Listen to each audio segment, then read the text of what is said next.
चारा नसलेली दावण। ही दृश्य मराठवाड्यातील दुष्काळ किती भीषण आहे हे सांगण्यासाठी पुरेशी आहेत।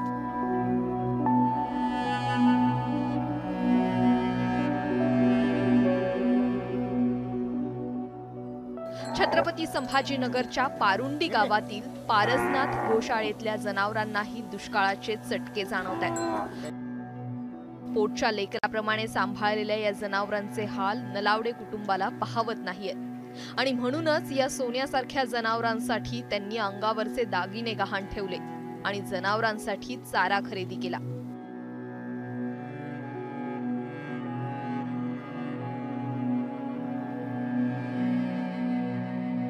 1 मेला माझ्या मुलाचं लग्न झालं यावर्षी आणि त्या लग्नाच्या विधीमध्ये जे काही सुवर्ण केलं होतं ते सर्व आम्ही 19 मेला गहाण ठेवून बँकेत ठेवलं आणि त्या पैशाचा आम्ही चारा 1 महिन्यापासून पुरवतो। सरकारी अनुदान काहीच नाही आणि आमचं घरात सोनं ठेवण्यापेक्षा काही उपाशी ओरडतात ना दारात, त्यामुळे आम्ही ते सोनं द्यायला हो म्हटलं। त्याबद्दल मला काहीच नाही वाटलं, कारण की गोमातेपेक्षा आपलं सोनं थोडं इम्पॉर्टंट काहीच नाही ना।